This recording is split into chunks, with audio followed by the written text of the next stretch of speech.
Pasroviui plaukiantys ir neplaukiantys žmonės. Pirmiausia, ką pastebėsi pasroviui plaukiančiame žmoguje, yra visiškas svarbesnio tikslo gyvenime trūkumas. Jis išsiskirs dėl pasitikėjimo savimi trūkumo, jis niekada nepasieks nieko, dėl ko reikės pagalvoti ar pasistengti. Jis išleis viską, ką uždirbs ir dar daugiau, jei galės gauti kreditą. Jis sirgs arba sirguliuos dėl kokios nors realios ar įsivaizduojamos priežasties ir šauksis aukščiausiojo, jei patirs menkiausią fizinį skausmą. Jis stokos vaizduotės arba visai jos neturės. Jis stokos entuziazmo ir iniciatyvos pradėti ką nors, kai niekas neverčia jo to atlikti, ir jis atvirai parodys silpnumą, pasirinkdamas lengviausią kelią, kai tik turės tokią galimybę. Jis bus irzlus ir menkai kontroliuos savo emocijas. Jo asmenybė neturės magnetizmo ir jis netrauks kitų žmonių. Jis turės galimybę rinktis viską, išskyrus tikslias žinias apie bet ką. Jis galės būti Barbė šimtadarbė, bet jam niekas tikrai gerai nesiseks. Jis nenorės bendradarbiauti su aplinkiniais, net ir su tais, nuo kurių priklauso, ir jis gaus maisto ir pastogę. Jis be paliovos kartos tą pačią klaidą, niekada negaudamas naudos iš nesėkmės.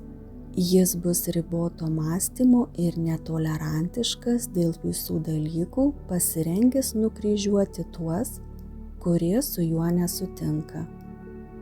Jis visko tikėsis iš kitų, bet už tai mažai ar visai nieko neduos mainais. Jis gali pradėti daryti daug dalykų, bet jis nieko neatliks iki galo. Jis garsiai smerks vyriausybę, bet niekada tiksliai nepasakys, kaip galima pagerinti padėtį. Jis niekada nepriims sprendimų dėl nieko, jei tik galės to išvengti. O jei bus priverstas nuspręsti, pirmai progai pasitaikius pasuks priešinga kryptimi.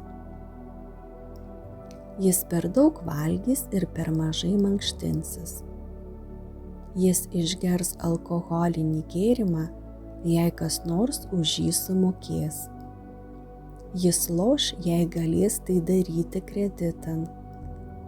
Jis kritikuos kitus, kurie atrado savo pašaukimą ir kuriems sekasi.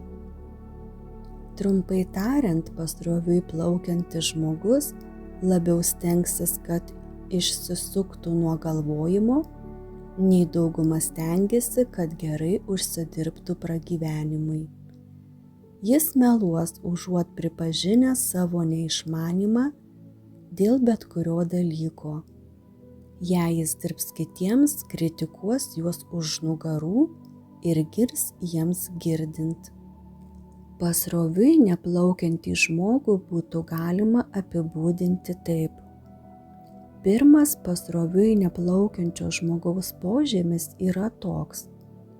Jis visada yra užsiėmęs kažkuo konkrečiu, vykdydamas kokį nors gerai organizuotą, aiškų planą.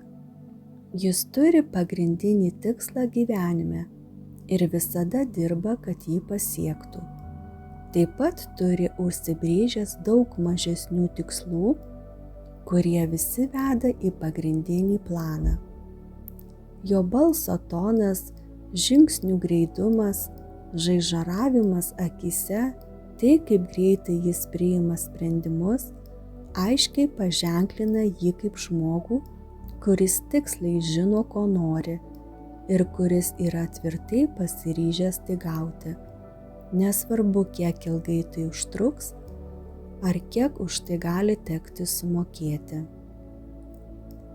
Jei užduodi jam klausimus, jis atvirai atsako ir niekada neatsitraukia išsisukinėdamas ir nesigriebia gudrybių.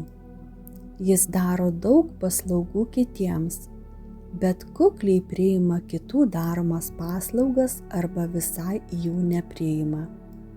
Jį rasi priekyje, nesvarbu ar jis žaidžia ar kariauja. Jei jis nežino atsakymų, atvirai tai pripažįsta.